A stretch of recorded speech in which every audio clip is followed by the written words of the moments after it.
Hello friends, finally RRB NTPC notification आसी जाइए जो थे कि ए वर्ष सबुठारु अधिक पोस्ट बाहरी अच्छी जहाँकि आपण मानकर 3450 पोस्ट बाहरी अच्छी।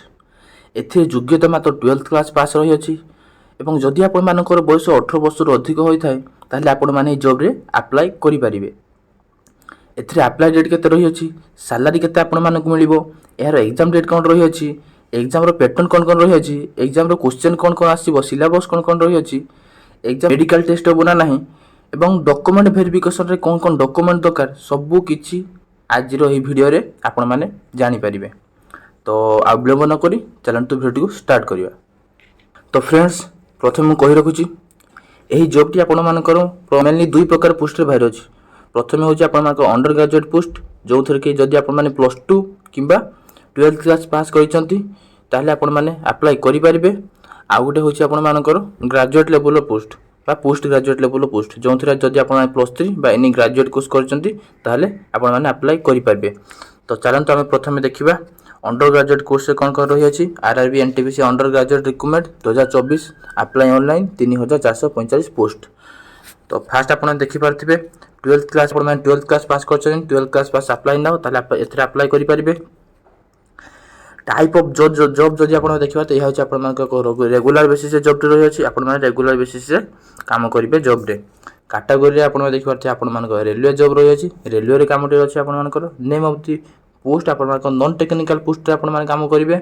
एथरे किसी आपको टेक्निकल काम करने पड़ोनी, सब आप नॉन टेक्निकल काम रही। एप्लिकेशन मोड आप ऑनलाइन माध्यम अप्लाई करेंगे, केमी अप्लाई करेंगे ऑनलाइन माध्यम मुझे भिडियो आपको जनईदेवी। टोटाल पोस्ट आप देखिए जहाँकि आप अलरेडी कही सारी 3450 पोस्ट आपको अच्छी। Who can apply all India candidate apply करेंगे और प्लेस ऑफ पोस्टिंग भी आपर इंडिया रे रही आप इंडिया रे ही रही चाकरी टे पाइबे। लास्ट डेट आप देखिए 20/10/2024 और स्टार्ट डेट हूँ आपर अलरेडी स्टार्ट हो जाए एग्जाम टी अप्लाई कर अलरेडी स्टार्ट हो जाए। आपण मैंने चाहिए अप्लाई करेंगे और यार लास्ट डेट 20/10/2024 रही। तो मेक श्योर यही डेट पूर्व आपने अप्लाई कर दिखाते एग्जाम जदि आपके भी इंटरेस्टेड था 20/10/2024 डेट पूर्व अप्लाई कर दिखाँ। जेंडर नेक्स्ट आप देखिए बहुत मेल एंड फीमेल उभय पुरुष और महिला ये जॉब टी अप्लाई करेंगे। नेक्स्ट चल देखी ना एलिजिबिलिटी क्राइटेरिया कौन रही अच्छी ये जॉब रे अप्लाई करने। तो फास्ट आप देखिए एजुकेशनल क्वालिफिकेशन जदि आप अंडर ग्रेजुएट पोस्ट बा 12th लेवल पोस्ट अप्लाई कर जदि आप विभिन्न प्रकार पोस्ट पुणी रही। फास्ट आप ट्रेन क्लर्क पोस्ट रही जदि आप 12th क्लास पास कर 50% मार्क रही अप्लाई करेंगे। ट्रेन क्लर्क पोस्ट जहाँकि एक अंडर ग्रेजुएट लेवल पोस्ट बा +2 पास पिला सहीपरि आप देखिपे कमर्शियल कम टिकट क्लर्क आप 12th क्लास पास 50% मार्क रहा आवश्यक अच्छी। Junior clerk cum typist next आप पोस्ट हो जूनियर क्लर्क कम टाइपिस्ट। सेपरि next post account clerk cum typist एथे 12th क्लास 50% मार्क सब under graduate job 12th class pass और मिनिमम 50% मार्क रहा आवश्यक अच्छी। नेक्स्ट आप देखिए सेपरि जूनियर टाइम कीपर। नेक्स्ट चलते देखा कौन जॉब केते कौन पोस्ट रही अच्छी। फास्ट आप देखिए ट्रेन क्लर्क आप 72 vacancy, commercial cum ticket clerk 2022 vacancy रही अच्छी।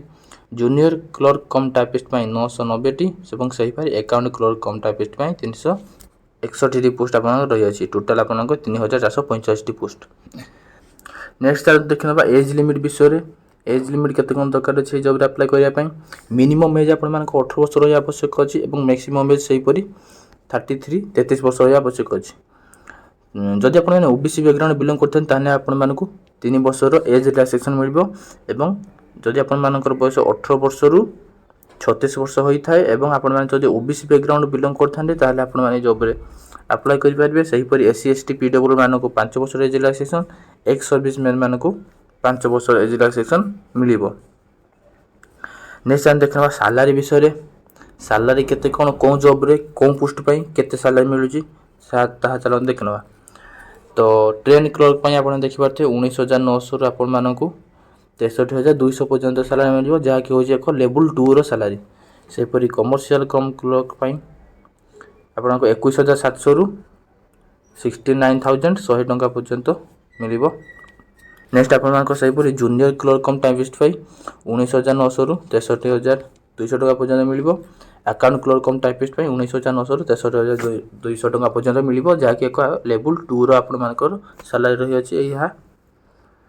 ତ ନେକ୍ସଟ ଆମେ ଦେଖିବା ସିଲେକ୍ସନ୍ ପ୍ରୋସେସ୍ ମାଧ୍ୟମରେ। ତ ଆପଣମାନେ ଏକ୍ଜାମରେ କେଉଁ ପ୍ରୋସେସ୍ରେ କେଉଁ ଷ୍ଟେଜ୍ରେ ଆପଣମାନଙ୍କ ସିଲେକ୍ସନ୍ ହେବ, କେଉଁ ବେସିସ୍ରେ ଆପଣମାନଙ୍କ ସିଲେକ୍ସନ୍ ହେବ ତାହା ଚାଲନ୍ତୁ ଦେଖିନେବା। ତ ଫାଷ୍ଟ ଆପଣମାନଙ୍କୁ ଏକ CBT 1 computer base test 1 exam ଦେବା ପାଇଁ ପଡ଼ିବ।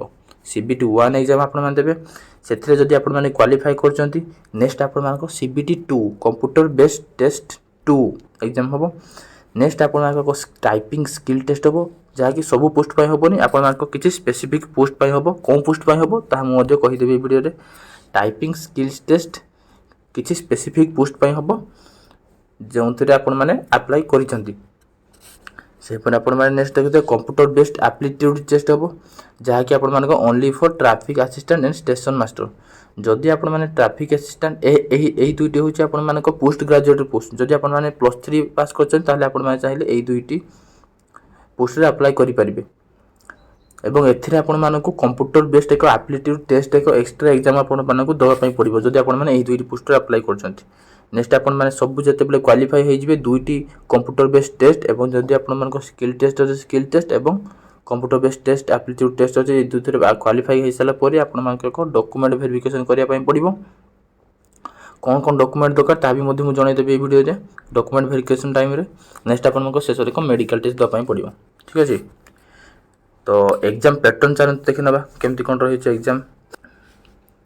ତ ଫାଷ୍ଟ ଆପଣମାନଙ୍କ ଏକ କମ୍ପ୍ୟୁଟର ବେସ୍ CBT 1ରେ ଆପଣମାନଙ୍କୁ ଅବଜେକ୍ଟିଭ୍ କ୍ୱେଶ୍ଚିନ୍ ଟାଇପ୍ ଆସିବ, MCQ ଟାଇପ୍ କ୍ୱେଶ୍ଚିନ୍ ଆସିବ, ଯେଉଁଥିରେ କି 100ଟି କ୍ୱେଶ୍ଚିନ୍ ଆସିବ, 100 ମାର୍କର କ୍ୱେଶ୍ଚିନ୍ ଆସିବ। ତ CBT 1ରେ ଆପଣମାନଙ୍କୁ 100ଟି କ୍ୱେଶ୍ଚିନ୍ ଆସିବ ଏବଂ 100ଟି କ୍ୱେଶ୍ଚିନ୍ ହେଉଛି 100 ମାର୍କର କ୍ୱେଶ୍ଚିନ୍ ଆସିବ। ପ୍ରତି କ୍ୱେଶ୍ଚିନ୍ ପାଇଁ 1 ମାର୍କ ଲେଖାଏଁ ଏବଂ ଟାଇମ୍ ଡ୍ୟୁରେସନ୍ ଆପଣମାନଙ୍କୁ 90 ମିନିଟ୍ ଟାଇମ୍ ମିଳିବ ଏହି 100ଟି କ୍ୱେଶ୍ଚିନ୍ କରିବା ପାଇଁ। ଯଦି ଆପଣମାନେ PWBD ବା କିଛି ଆପଣମାନଙ୍କ ହ୍ୟାଣ୍ଡିକ୍ୟାପ୍ଟ ବ୍ୟାକଗ୍ରାଉଣ୍ଡ ବିଲଙ୍ଗ କରିଥାନ୍ତି, ତ ଆପଣମାନଙ୍କୁ ଏକ୍ସଟ୍ରା 120 ମିନିଟ୍ ଆପଣମାନଙ୍କୁ ଟାଇମ୍ ମିଳିବ, ଆପଣମାନଙ୍କୁ 30 ମିନିଟ୍ ଏକ୍ସଟ୍ରା ଟାଇମ୍ ମିଳିବ। ଏବଂ ନେଗେଟିଭ୍ ମାର୍କ ଆପଣ ଦେଖିପାରୁଥିବେ 1/3 ମାର୍କ ଆପଣମାନଙ୍କ ନେଗେଟିଭ୍ ମାର୍କ ରହିଅଛି। ତ ଏବଂ କ୍ୱେଶ୍ଚିନ୍ ଆପଣମାନେ ଦେଖିପାରୁଥିବେ ଏଥିରେ କ'ଣ କ'ଣ କ୍ୱେଶ୍ଚିନ୍ ଆସିବ। CBT 1ରେ ମ୍ୟାଥମେଟିକ୍ସରୁ ଫାଷ୍ଟ ଆପଣମାନଙ୍କୁ 30ଟି କ୍ୱେଶ୍ଚିନ୍ ଆସିବ 30 ମାର୍କରେ।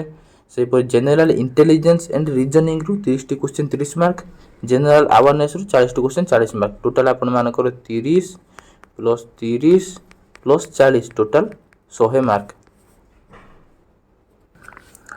ତ ଦେଖିନେବା CBT 2 ଏକ୍ଜାମ୍ରେ ଆପଣମାନଙ୍କୁ କ'ଣ କ'ଣ ଅଛି। ଟୋଟାଲ୍ ଆପଣମାନଙ୍କୁ 120ଟି କ୍ୱେଶ୍ଚିନ୍ ଆସିବ ଏବଂ 120 ମାର୍କ ରହିଅଛି। ତ CBT 1ରେ ଆପଣମାନଙ୍କ 100ଟି କ୍ୱେଶ୍ଚିନ୍ 100 ମାର୍କର, CBT 2ରେ ଆପଣମାନଙ୍କର 120ଟି କ୍ୱେଶ୍ଚିନ୍ 120 ମାର୍କର ଏକ୍ଜାମ୍ ଦେବା ପାଇଁ ପଡ଼ିବ କମ୍ପ୍ୟୁଟର ବେସ୍ ଟେଷ୍ଟ। ଏବଂ ଟାଇମ୍ ମାତ୍ର ଏଥିରେ ଆପଣମାନଙ୍କୁ ସେମ୍ 90 ମିନିଟ୍ ହିଁ ଟାଇମ୍ ମିଳିବ, ଅଧିକ ଟାଇମ୍ ଏଥିରେ କିଛି ବି ଦିଆଯିବ ନାହିଁ। ଏବଂ ନେଗେଟିଭ୍ ମାର୍କ ମଧ୍ୟ ଆପଣମାନଙ୍କୁ 1/3 ମାର୍କ ଆପଣଙ୍କ ନେଗେଟିଭ୍ ମାର୍କ ରହିଅଛି। ଏଥିରେ କ୍ୱେଶ୍ଚିନ୍ ଦେଖିବା ତ ଆପଣ ମ୍ୟାଥମେଟିକ୍ସରେ ଆପଣ 35ଟି କ୍ୱେଶ୍ଚିନ୍ 35 ମାର୍କର, ଜେନେରାଲ ଇଣ୍ଟେଲିଜେନ୍ସ ଆଣ୍ଡ ରିଜନିଂରେ ସେହିପରି 35ଟି କ୍ୱେଶ୍ଚିନ୍ 35 ମାର୍କର ଏବଂ ଜେନେରାଲ ଆୱାରନେସ୍ରେ 50ଟି କ୍ୱେଶ୍ଚିନ୍ 50 ମାର୍କର ଆପଣମାନଙ୍କର କ୍ୱେଶ୍ଚିନ୍ ଆସିବ। ନେକ୍ସଟ ଆପଣ ଦେଖିବେ ଯଦି ଆପଣମାନେ ଯଦି ଆପଣମାନେ ଟ୍ରାଫିକ୍ ଆସିଷ୍ଟାଣ୍ଟ କିମ୍ବା ଷ୍ଟେସନ୍ ମାଷ୍ଟର ପୋଷ୍ଟ ପାଇଁ ଆପ୍ଲାଏ କରିଛନ୍ତି, ଯାହାକି ଏକ +3 ପାସ୍ ବା ଗ୍ରାଜୁଏଟ୍ ଲେଭେଲ୍ ପୋଷ୍ଟ, ତାହେଲେ ଆପଣମାନଙ୍କୁ ମୁଁ ଅଲରେଡ଼ି କହିଥିଲି ଆପଣମାନଙ୍କୁ ଏକ computer based aptitude test CBAT exam ଏକ ଦେବା ପାଇଁ ପଡ଼ିବ। ତ ସେଥିରେ କ'ଣ ତାର କ୍ୱାଲିଫାଇ କ'ଣ ଅଛି, ସିଲାବସ୍ କ'ଣ ଅଛି ତାହା ଚାଲନ୍ତୁ ଦେଖିନେବା।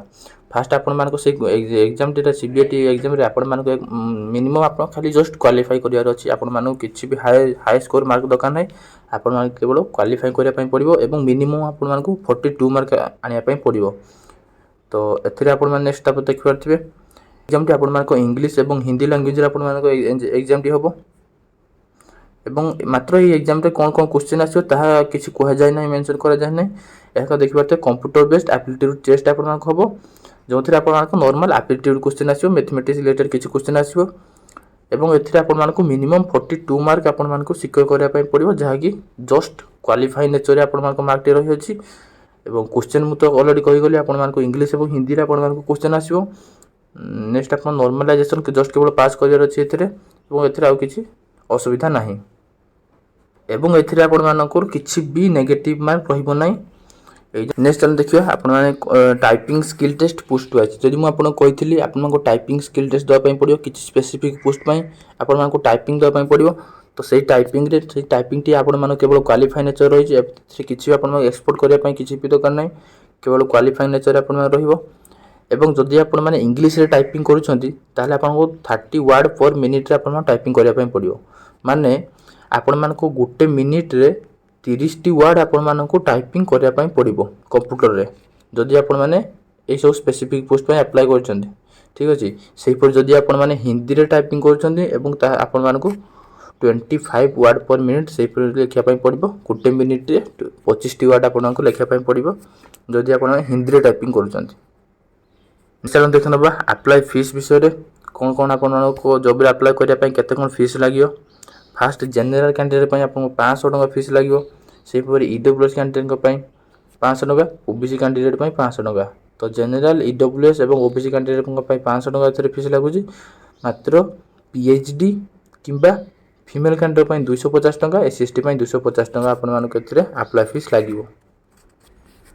नेक्स्ट टाइम देख ना इंपोर्टेंट डॉक्यूमेंट कौन कौन जॉब अप्लाई करने कौन कौन डॉक्यूमेंट आवश्यक रही तो फास्ट आप देखिए एचएससी सर्टिफिकेट एंड मार्कशीट तो आप 10 क्लास सर्टिफिकेट दरकार अच्छी तो जदि आप +2 कि आईटीआई कर नेक्स्ट आप आईटीआई +2 सर्टिफिकेट दरकार हम एक सिग्नेचर आप दरकार अच्छी नेक्स्ट आप कार्ड सर्टिफिकेट दरकार अच्छी आधार कार्ड देवे रेसिडेंट सर्टिफिकेट देवे सेपरी आप सेल्फ अटैच पासपोर्ट साइज एक फोटोग्राफी आपको देवाई पड़ो डॉक्यूमेंट वेरिफिकेशन टाइप रे सब जिनस दरकार पड़ो तो डेट चलो देख ना मुझे अलरेडी आपको सारी जदि आप अप्लाई स्टार्ट दे तो अलरेडी स्टार्ट हो सारी जहाँकि 21/9/2024 अलरेडी स्टार्ट हो सारी एवं अप्लाई से लास्ट डेट हूँ 20/10/2024 लास्ट डेट रही मात्र यही जॉबटी एग्जाम डेट एवं यार एडमिट कार्ड कौन डेट्रे बाहर पर्यंत कहुए ना तो आप चैनल को सब्सक्राइब कर रखु जमी एग्जाम डेट जानी एग्जाम डेट विषय किसी भी नोटिफिकेशन आसो